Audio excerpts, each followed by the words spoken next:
السلام علیکم ورحمۃ اللہ وبرکاتہ۔ جس کو قطرے آنے کی بیماری ہو یا بار بار ہوا خارج ہونے کی بیماری ہو، وہ نماز کیسے پڑھے گا؟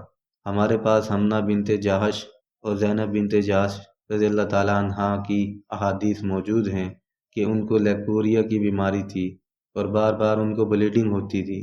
آپ صلی اللہ علیہ وسلم نے حکم دیا وہ ہر نماز کے لیے وضو کریں گی اور اسی وضو سے وہ جتنی چاہیں نمازیں پڑھیں۔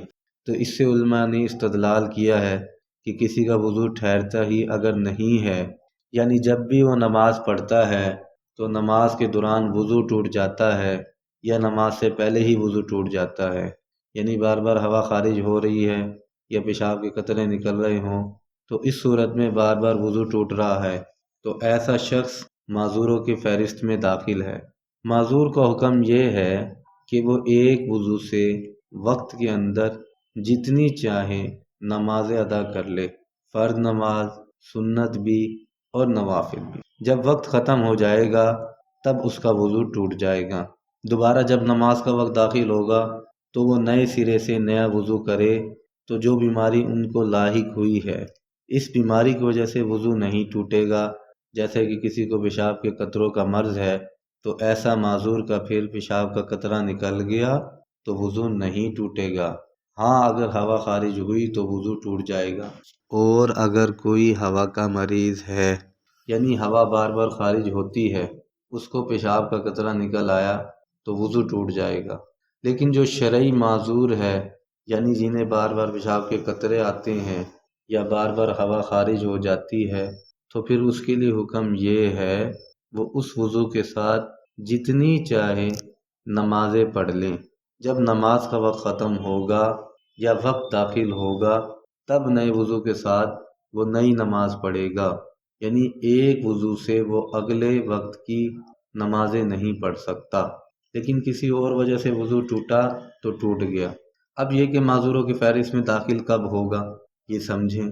کسی بھی شخص پر کوئی ایک نماز کا پورا وقت ایسا آ جائے کہ پورے وقت میں کوشش کے باوجود باوضو ہو کر نماز نہ پڑھ سکے، تو جب وہ اس کنڈیشن میں آئے گا تب وہ معذوروں کی فہرست میں داخل ہو جائے گا۔ مثال کے طور پر مغرب اور عشاء کے درمیان کا جو وقت ہے وہ بہت تھوڑا ہوتا ہے، فرض کریں وہ 1.5 گھنٹے کا تھا۔ اب اس شخص نے وضو کیا اطمینان سے، وضو کے بعد کھڑے ہو کر نیت باندھی، مغرب کی نماز کی، لیکن سلام پھیرنے سے پہلے پیشاب کا قطرہ خارج ہو گیا۔ دوبارہ جائے گا، وضو کرے گا، پھر جب دوبارہ نماز کی نیت باندھتا ہے تو اسے پتہ ہے کہ سلام پھیرنے سے پہلے قطرہ خارج ہو جائے گا، یا پتہ تو نہیں ہے لیکن عملاً ایسا ہو گیا، پورا وقت ایسے ہی گزر گیا اور اس کو وقت ہی نہیں مل رہا کہ نماز پڑھ سکے۔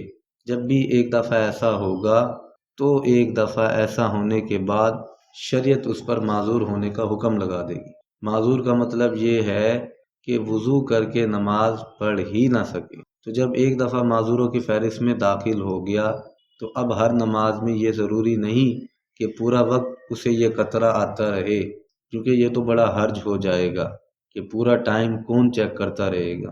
تو ایک دفعہ جب معذوروں کی فہرست میں داخل ہو گیا تو اب وہ ہمیشہ کے لیے معذوروں کی فہرست میں رہے گا۔ اب اس معذوروں کی فہرست سے نکلے گا اس وقت جب پورا ٹائم نماز کا گزر جائے اور ایک دفعہ بھی قطرہ خارج نہ ہو۔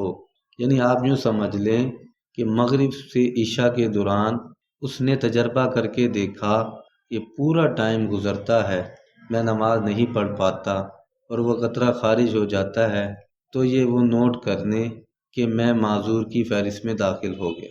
اب عشاء کی نماز کا وقت جب داخل ہوگا تو یہ ایک دفعہ وضو کرے، اب فجر تک اس کا وضو باقی رہے گا۔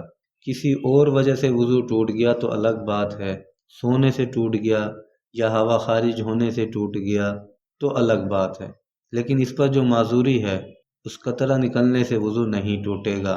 اب یہ نہیں ہے کہ عشاء سے لے کے فجر تک چیک کرتا رہے کہ ہر تھوڑی دیر بعد میں قطرہ نکل رہا ہے، نہیں، ایک دفعہ تو چیک کرنا پڑے گا کہ پوری نماز کے ٹائم میں قطرہ نکلتا رہتا ہے۔ لیکن جب یہ ایک دفعہ اس فہرست میں داخل ہو گیا تو اب پوری نماز کے ٹائم میں ایک دفعہ بھی پیشاب کا قطرہ آ گیا تو یہ معذور ہی رہے گا۔ یعنی معذوروں کی فہرست میں داخل ہونا تو مشکل ہے، داخل رہنا مشکل نہیں ہے۔ یہ خوب اچھی طرح سمجھیں، داخل ہو گیا تو اب داخل ہی رہے گا۔ اب یہ صحت مند لوگوں کے حکم میں اس وقت آئے گا جب پوری نماز کا ٹائم گزر جائے اور ایک دفعہ بھی اسے قطرہ خارج نہ ہو، تو ہم کہیں گے کہ اب یہ ٹھیک ہو گیا ہے، کیونکہ پوری نماز کے ٹائم میں ایک دفعہ بھی قطرہ خارج نہیں ہوا۔ پھر جب یہ ٹھیک ہو جائے گا تو عام لوگوں کے حکم میں آ جائے گا۔ جیسا کہ عام لوگ صحیح طرح سے وضو کرتے ہیں اور قطرہ خارج ہونے سے ان کا وضو ٹوٹتا ہے، تو اس کا بھی ٹوٹ جائے گا۔ امید ہے انشاءاللہ سمجھ میں آ گیا ہوگا۔ یہ بات باقی احباب تک بھی پہنچائیں تاکہ وہ بھی اس سے فائدہ اٹھا سکیں۔ آج کی ویڈیو میں اتنا ہی، انشاءاللہ نئی ویڈیو میں نئے عنوان کے ساتھ ملاقات ہوگی۔